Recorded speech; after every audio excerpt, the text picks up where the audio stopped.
Sir ఈరోజు షర్మిల గారు చూసుకుంటే ఈ రాష్ట్రంలో అసలు అభివృద్ధి జరగలేదని చెప్పేసి అంటున్నారు. దాన్ని మీరు ఎలా స్పందిస్తారు? ఏమంటే ఆమె గురించి మాట్లాడాల్సినంత ఆవశ్యకత లేదేమో నాకు అనిపిస్తూ ఉంది. కేవలం జగన్మోహన్ రెడ్డి గారు సోదరిగా హల్చల్ చేస్తున్నారే కానీ అంతకుమించి nothing but YS Rajasekhara Reddy. Rajasekhara Reddy గారు లేకపోతే షర్మిలమ్మ గారు లేరు. ఆ చెట్టు పేరు చెప్పి కాయలు అమ్ముకొని నేను అది ఇది అని చెప్పుకోవటం వల్ల ఉపయోగం లేదు. ఆంధ్రప్రదేశ్ గురించి నీకు పూర్తిగా తెలియదు. ఆ రోజు ఎలక్షన్లో పాల్గొన్నావు, వెళ్ళిపోయావు. ఇప్పటికి 5 సంవత్సరాలు అయింది, నువ్వు రాలా. ఆంధ్రప్రదేశ్ గురించి నీకేం తెలుసు? కేవలం ఎల్లో మీడియా కళాన్ని కులానికి అమ్మేసినట్టు రాధాకృష్ణ ఇచ్చినటువంటి స్క్రిప్టు మీరు వల్లి వేస్తూ ఉన్నావు. దెయ్యాలు వేదాలు వల్లి ఇచ్చినట్టుగా ఉంది. ఈ జనం ఎవరు పట్టించుకునే పరిస్థితుల్లో లేరు. అభివృద్ధి సంక్షేమం అనేది బ్రహ్మాండమైనటువంటి 2 పాదాలు నడుస్తుంది. జగన్మోహన్ రెడ్డి గారంటే ప్రజలంతా కూడా జేజేలు పలుకుతున్నారు. వాళ్ళెవరు యుద్ధం చేయలేక అందరు కలిసి ముప్పేట దాడి చేయడం కోసం వస్తున్నారు. రేపు యుద్ధంలో సిద్ధమా అన్నాం. 24లో మేము విజయం సాధిస్తాం తప్పకుండా. ఒక రాజధాని అనేది అది అభూత కల్పన.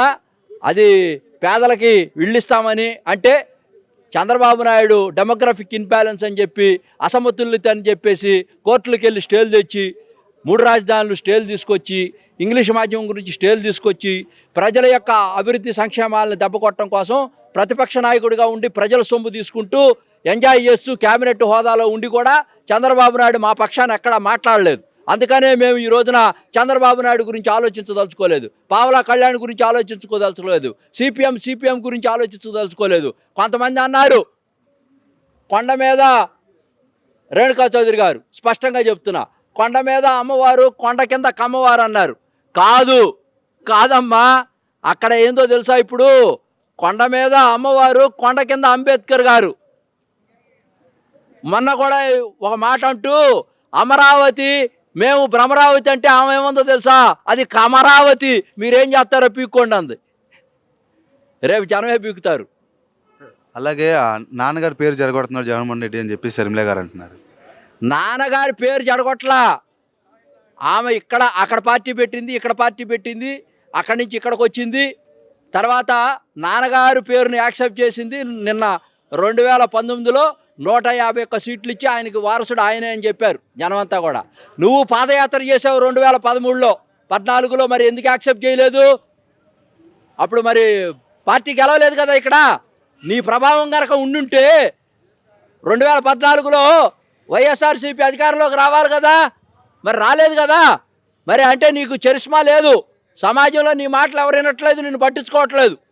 నువ్వు ఏదో గయారాంగాళ్ళ నలుగురు వేసుకొని వరద జంపుకాలను వేసుకొని కాంగ్రెస్ పార్టీలో వాళ్ళందరిని ఎమ్మటి పెట్టుకొని భజన చేస్తున్నావు. రఘువీరారెడ్డి ఒకడు, ఆయన పక్కన ఇంకొక ఆయన ముసలాయన ఎవరో కేవీ రామచంద్రరావు అంట. వాళ్ళందరికీ ఆలిమర్స్ వచ్చేసినాయి. వాళ్ళు ఇప్పుడు చేసే వ్యవస్థలో లేరు. ఆ రోజున రాజశేఖర రెడ్డి గారు చేసినప్పుడు వాళ్ళు వయసులో ఉండారు.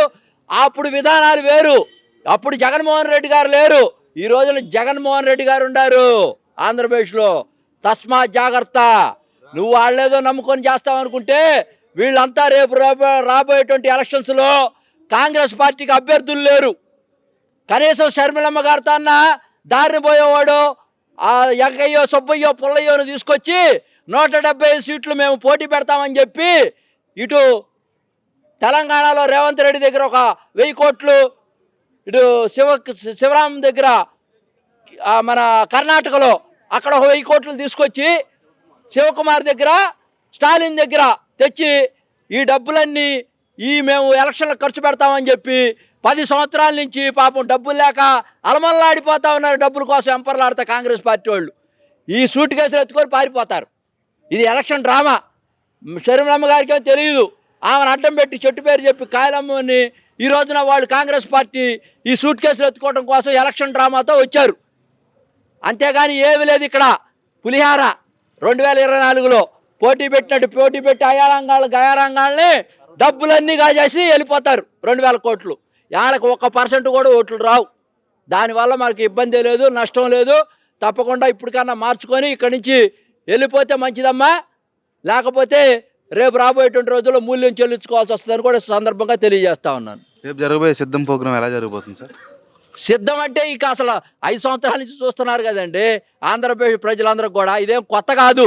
కాకపోతే ఎలక్షన్ వచ్చింది. సిద్ధం అనేది మీరు సిద్ధమా, నేను యుద్ధానికి సిద్ధం అంటే వాళ్ళు ఇంకా సిద్ధంగా లేరు. ఈయన చాలా అడ్వాన్స్గా ఉన్నాడు. వాళ్ళందరూ ఇంకా కత్తులు నూరలా తయారు చేయలే కొలువులో. ఇంకా క్యాండిడేట్లు లేరు, అభ్యర్థులు లేరు, కొట్టుకొని వస్తున్నారు. డబ్బులు ఎట్టా అని చూస్తూ ఉన్నారు.